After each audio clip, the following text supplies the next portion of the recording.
सोनभद्र के म्योरपुर में मंगलवार को 130 कांवड़ियों के जत्थे का स्वागत किया गया। छत्तीसगढ़ के सीतापुर विधानसभा क्षेत्र के विधायक राम कुमार टोपो के नेतृत्व में कांवड़ियों का यह जत्था वाराणसी के अस्सी घाट से गंगा जल लेकर चोरकी पानी महादेव के लिए पैदल यात्रा पर निकला है।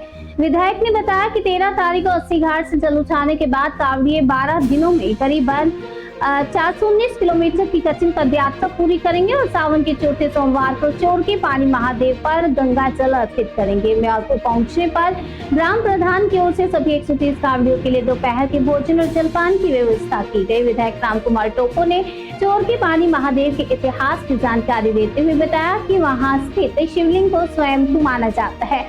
स्थानीय मान्यता के अनुसार वर्ष 1992 में एक शिक्षक को सपने में इस स्थान के बारे में जानकारी मिली थी, जिसके बाद वहां पूजा अर्चना शुरू हुई। विधायक ने बताया कि साल 2022 में उन्होंने पहली बार 56 लोगों के साथ ये पद यात्रा पूरी की थी और तब से लगातार सावन में ये यात्रा जारी है। इस दौरान हर साल कांवड़ियों की संख्या बढ़ रही है। म्योरपुर में विश्राम और भोजन के बाद कांवड़ियों का जत्था आगे की यात्रा के लिए रवाना हुआ।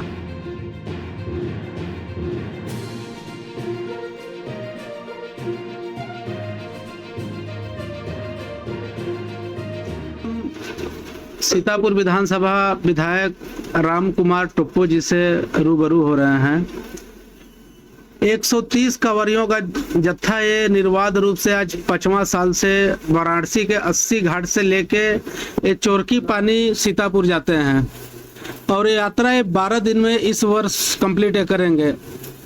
तो बम जी, आप ये बताइए कैसे आपके मन में जागा कि वाराणसी से जल लेके हमें चोरकी पानी ही बाबा को जल अर्पण करना है। बोल बम हर हर महादेव। ये जहाँ शिव मंदिर पे हम जल अभिषेक जो करते हैं आ रहे हैं निरंतर 5 वर्षों से, वो स्वयंभू हैं, उनको स्थापित नहीं किया गया है। लेकिन ये सपनों से प्राप्त हुआ देव स्थल है। यह उत्तर प्रदेश के रहने वाले एक शिक्षक ने सन 1992 में उनको स्वप्न आया था। एक सड़क गुजर रही थी बगल से, तो मजदूरों के द्वारा जो पत्थर वहां मिला था उसको हटाने का बहुत कोशिश किया गया, लेकिन बहुत लोग के बाद भी उसको नहीं हिला पाए। तो रात को शिक्षक को सपना आया और सुबह जाकर उन्होंने देखा तो शिवलिंग रूपी वहां पे एक पत्थर था। उसको उन्होंने पूजा अर्चना किया और स्वतः ही अपने से उन्होंने नीचे से ईंट पहुंचा के छोटा मंदिर का स्वरूप दिया। और तब से वहाँ की सड़कें जो है ना वहाँ से बगल से गुजरी और सड़क बनाने वालों ने भी क्षमा याचना मांगा भगवान से कि हमको सपना देते या हमको बताते तो हम ही साइड कर देते। तो तब से वहाँ पूजा अर्चना होते आ रहा है और लोगों का ये कहना है कि जब यहाँ शिवलिंग जब मिली थी तो वो छोटे आकार पे थी, लेकिन आज काफ़ी मैंने बड़ा आकार धारण कर लिया है। तो दिन ब दिन मैंने वो हर साल अपने आकार को वृद्धि करते हैं तो और स्वयंभू हैं। ये सेम इसी तारतम्य में मुझे 2018 में जब मैं कश्मीर में तैनात था फौज में, 2018 में मुझे स्वप्न आया था इस यात्रा को लेकर कि मैं काशी विश्वनाथ से कुछ यात्रियों के साथ में हम जल अभिषेक कर रहे हैं। इसके बाद हमने इस बारे में जानकारी हासिल करना चाहा, क्योंकि इस यात्रा से पहले हमने कभी महादेव चोरकी पानी में कभी दर्शन करने नहीं गए, ना ही उसके बारे में हम लोग कभी जाना भी नहीं, बस सुनते थे दूर से कि ऐसा हुआ है करके। लेकिन पता करते करते हमको ये पता चला कि ये काफ़ी पुराना देव स्थल है और इसकी मान्यता रही है। तो इसके बाद हम लोग तैयारी करना शुरू कर दे कि यात्रा का हम तैयारी किया जाए। चूँकि फौज में रहे तो छुट्टियां भी बहुत कम मिलती थी। 2022 में हमको ऐसा अवसर प्राप्त हुआ कि हमको 45 दिन की अवकाश मिली। उसी में पहले यात्रा हम लोग 56 यात्रियों के साथ इसको पूरा किए थे और 10 दिन में किए थे। तो वो काफ़ी चैलेंजिंग भी रहा था, लेकिन सफल रहा और ये निरंतर 5 वर्षों से चलते आ रहा है यात्रा। हर साल कांवड़ियों की संख्या में वृद्धि होती रहती है, लेकिन चूंकि ज़्यादा इसलिए हम लोग नहीं ला पाते, सफ़र दूर है और रुकने की व्यवस्था से लेकर तमाम चीज़ें देखना पड़ता है। इसलिए 100 से 150 की संख्या पर ही हम लोग यात्रा पूर्ण करते हैं और ये 5वां साल है। लास्ट सावन सोमवार के दिन हम लोग जल अभिषेक करेंगे।